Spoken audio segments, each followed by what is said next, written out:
Let's start with the general science. In general science, we are going to study different branches of science. So the first branch is aeronautics.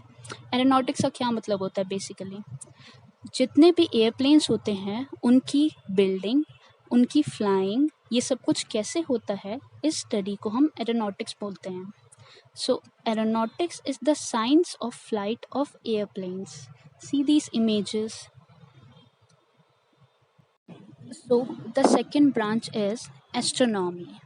Astronomy का क्या मतलब होता है? जितनी भी celestial bodies होती हैं उनकी स्टडी और उनके फिनोमिनन की स्टडी को हम एस्ट्रोनॉमी कहते हैं.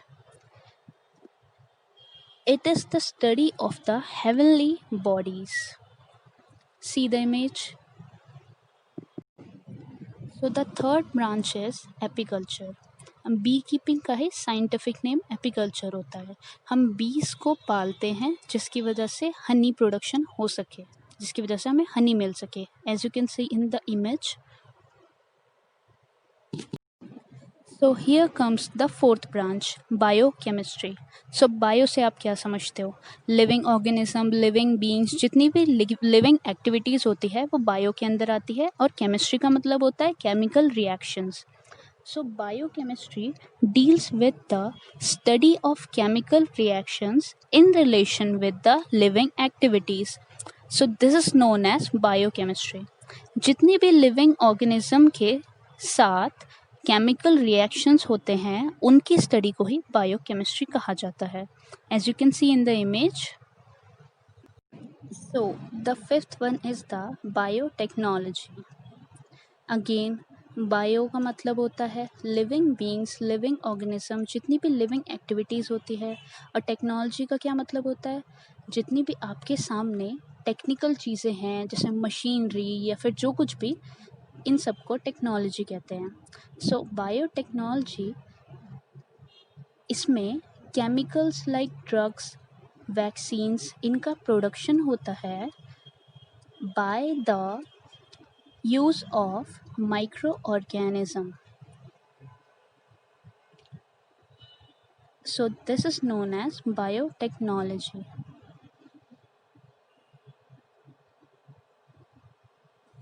So the sixth branch is cardiology. Cardio, इस सबसे आप क्या समझते हो? Heart. Cardio, heart. So it is the study of our heart. Simple. Seventh branch is the dermatology. Dermatology is nothing but the study of our skin. As you can see in the image. Ecology, the eighth branch. Ecology is the study of the relationship between the organisms and the environment.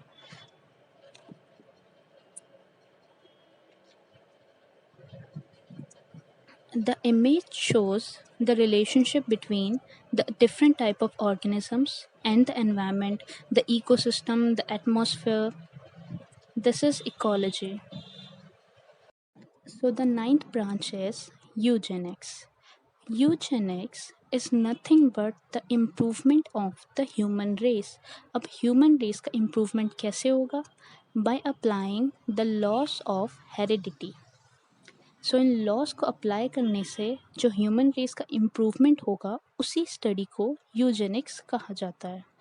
As you can see the image.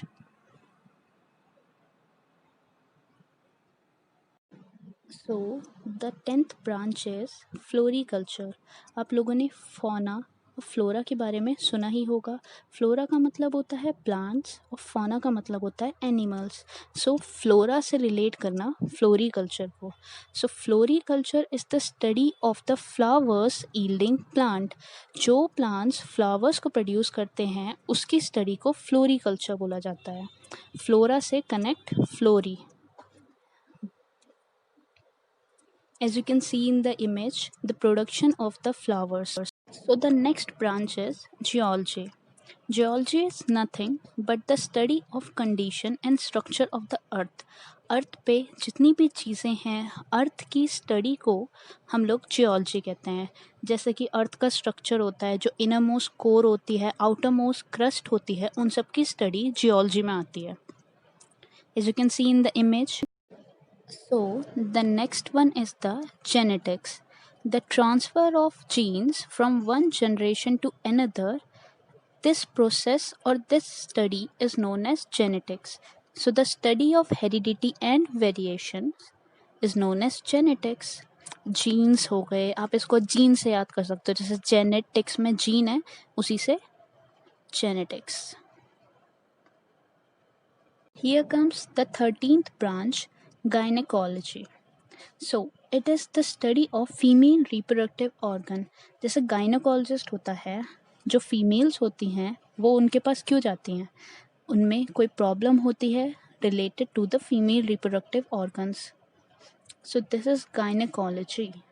You can pronounce it like gynecology. As you can see in the image, the female reproductive organ. The 14th branch is the horticulture. Horticulture is the study of garden cultivation.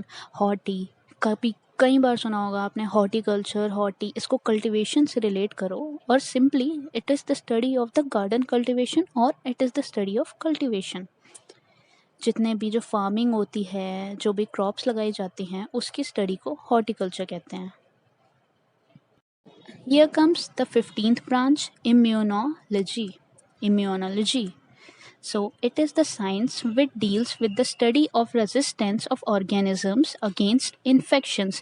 आप इसे कैसे याद कर सकते हो? Immunology, इसमें immunity है। अब हमें immunity किसके खिलाफ चाहिए होती है? Infections के खिलाफ। तो इस तरह से आप इसे याद कर सकते हो। Science which deals with the study of resistance of organisms against infections. जितने भी वायरसेस होते हैं, पैथोजेंस होते हैं, उसके खिलाफ हमें इम्यूनिटी चाहिए होती है ना, वही स्टडी है ये।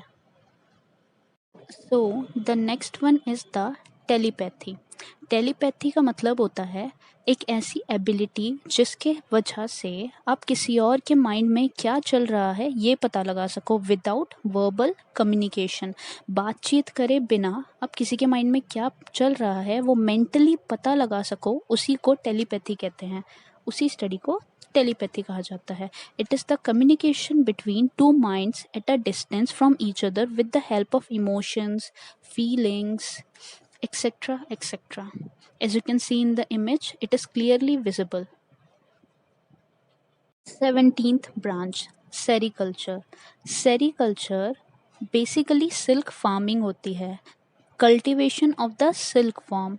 सिल्क इंडस्ट्री में जो सिल्क वॉर्म है उसे यूज़ करके डिफरेंट टाइप ऑफ क्लोथिंग बनाई जाती है, उसी को सेरिकल्चर बोलते हैं।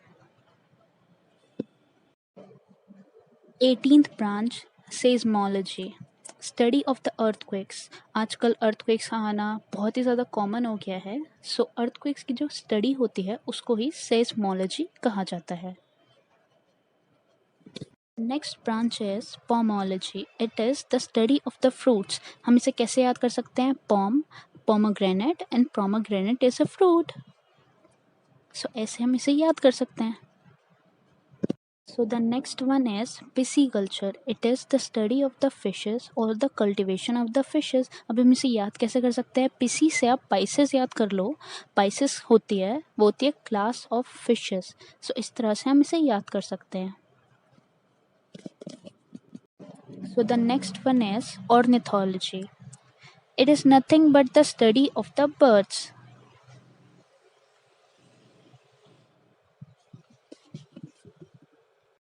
Here comes the next one, neurology.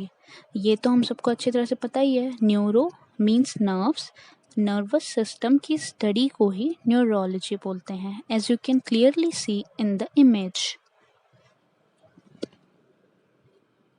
Here comes the 23rd branch, lexicography. इसको मैंने याद किया है L फॉर लिटरेचर। लिटरेचर में डिक्शनरी का यूज़ तो होता ही है। So lexicography means the compiling of the dictionary.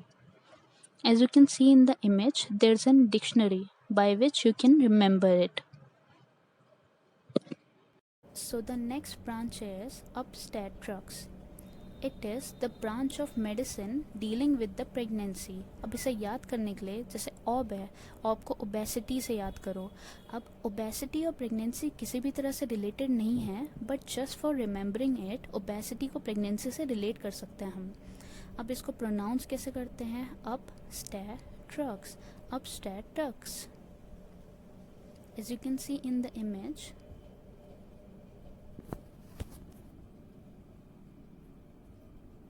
So the last branch which we are going to study is paleontology. So paleolithic जो पीरियड था वो ओल्डेस्ट पीरियड था, अब उसके तो सिर्फ फॉसिल्स ही मिलेंगे ना। So paleontology is the study of the fossils. In this way you can remember it with the Paleolithic period, the oldest period. As you can see in the image, there is a fossil of a dinosaur. Thank you so much everyone for watching this video and I am so sorry अगर मेरे से कोई भी गलती हुई हो तो। अगर आपको ये वीडियो अच्छी लगी तो like, share, subscribe and please comment.